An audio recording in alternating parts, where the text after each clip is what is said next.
Searching education के YouTube channel में आप सभी का स्वागत है। तो आइए देखते हैं क्लास 6 हिस्ट्री चैप्टर 1। चैप्टर है क्या, कब, कहाँ और कैसे। रसीदा का सवाल। रसीदा बैठी अखबार पढ़ रही थी। अचानक उसकी निगाह एक सुर्खी पर पड़ी। 100 साल पहले। वह सोचने लगी कि यह कोई कैसे जान सकता है कि इतने वर्षों पहले क्या हुआ था। ऑब्वियस सी बात है, 100 साल पहले क्या हुआ था ये कैसे पता लगाया जा सकता है। कुछ तो फैक्ट्स होने चाहिए, किसी को तो पता हो, या फिर कहीं लिखा हो या कोई बताए, तभी तो पता चलेगा ना। अदरवाइज कोई अगर जानना चाह रहा है जो किसी जगह पे या किसी के साथ 100 साल पहले क्या हुआ था, तो इसके लिए तो कोई फैक्ट्स होना चाहिए ना। कैसे पता लगाए, अब उसका यहाँ पे आंसर दिया हुआ है। यह जानने के लिए कि कल क्या हुआ था, तुम रेडियो सुन सकते हो। क्या कर सकते हो? रेडियो सुन सकते हो, टेलीविजन देख सकते हो, या फिर अखबार पढ़ सकते हो। साथ ही साथ यह जानने के लिए कि पिछले साल क्या हुआ था, तुम किसी ऐसे व्यक्ति से बात कर सकते हो जिसे उस समय की स्मृति हो, यानी कि याददाश्त हो, उसको पता हो। लेकिन बहुत पहले क्या हुआ था यह कैसे पता लगाया जा सकता है? आप बताइए। कल क्या हुआ था रेडियो सुन करके पता लगाया जा सकता है, या न्यूज़पेपर देख करके पता लगा सकते हैं, या टेलीविजन में देख सकते हैं। साथ ही साथ पिछले साल क्या हुआ था ये किसी व्यक्ति से बात करके पता लगाया जा सकता है जिसे उस घटना के बारे में जानकारी हो, उसकी स्मृति हो या उसको याद हो।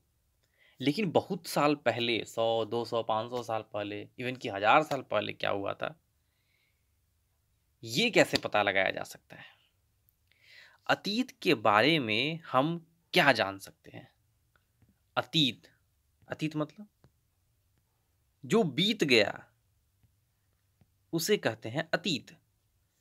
अतीत के बारे में बहुत कुछ जाना जा सकता है, जैसे लोग क्या खाते थे, कैसे कपड़े पहनते थे, किस तरह के घरों में रहते थे। हम आखेटक मीन्स शिकारियों, पशुपालकों, कृषकों, शासकों, व्यापारियों, पुरोहित, पंडित, शिल्पकारों, कलाकारों, संगीतकारों या फिर वैज्ञानिकों के जीवन के बारे में जानकारियां हासिल कर सकते हैं। यही नहीं, हम यह भी पता कर सकते हैं कि उस समय बच्चे कौन से खेल खेलते थे, कौन सी कहानियां सुना करते थे, कौन से नाटक देखा करते थे, या फिर कौन-कौन से गीत गाते थे।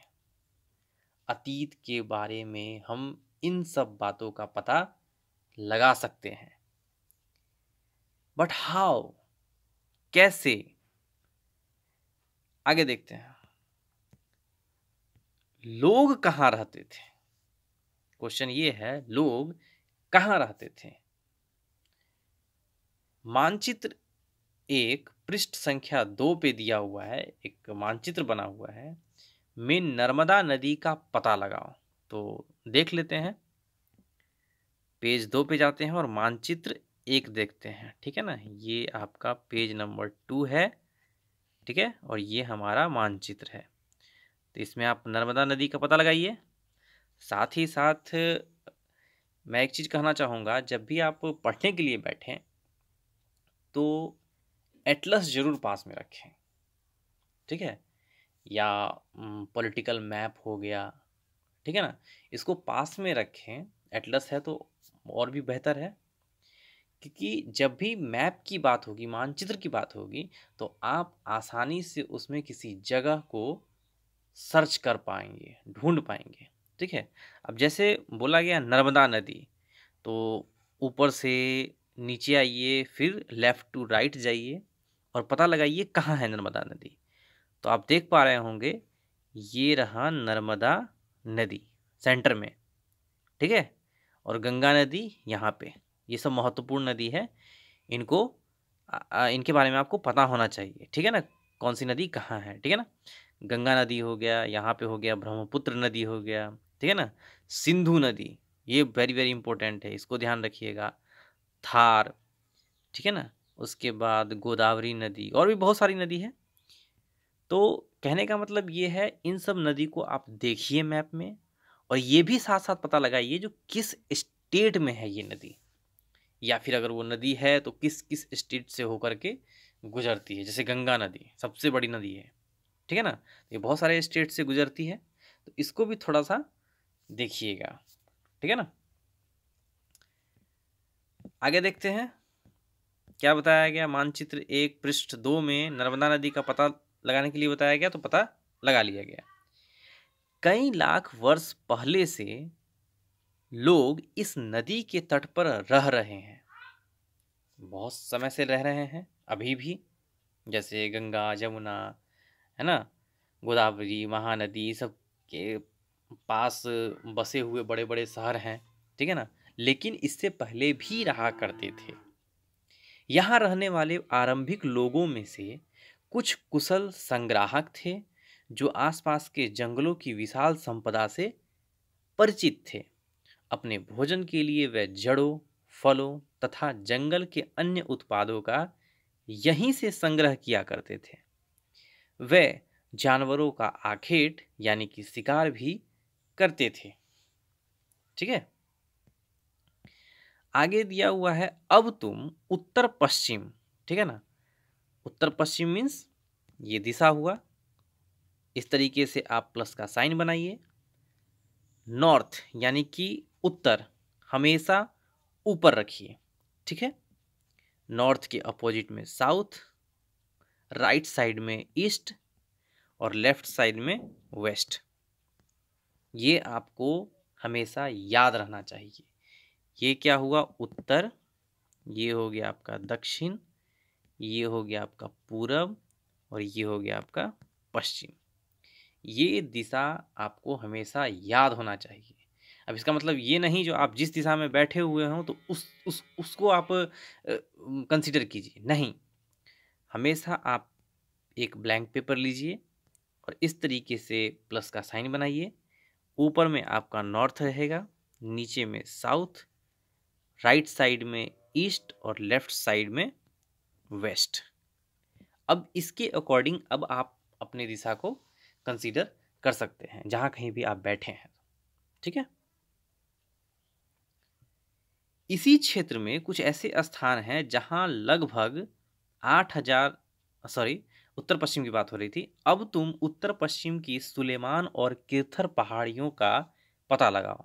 कहाँ पता लगाना है, तो इसी मैप में जो मानचित्र दिया गया है, ये रहा आपका किरथर और ये रहा सुलेमान।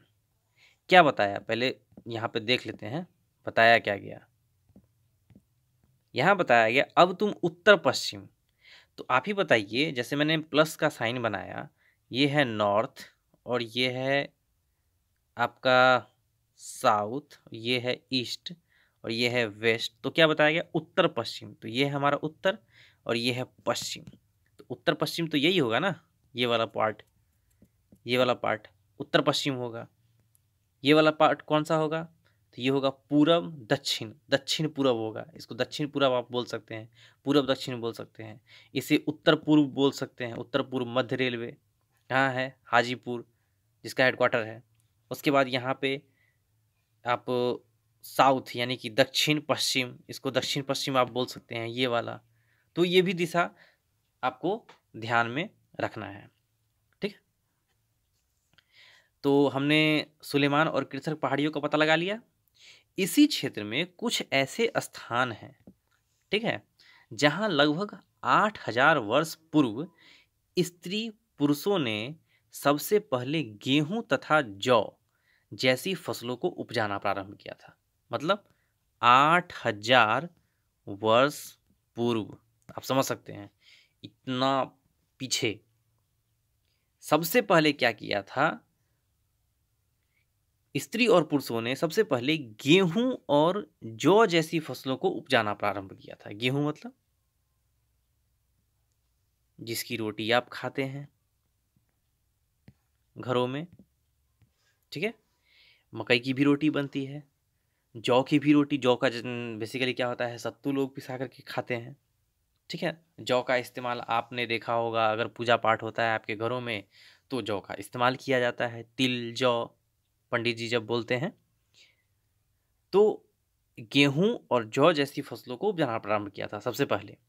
उन्होंने भेड़, बकरी और गाय बैल जैसे पशुओं को पालतू बनाना शुरू किया क्योंकि ये ज्यादा आक्रामक नहीं होते थे। शाकाहारी होते, जैसे भेड़ शाकाहारी, बकरी शाकाहारी, गाय बैल ये सब शाकाहारी। इनको पालतू बनाना शुरू किया, ठीक है। धीरे धीरे ये लोग गांव में रहते थे।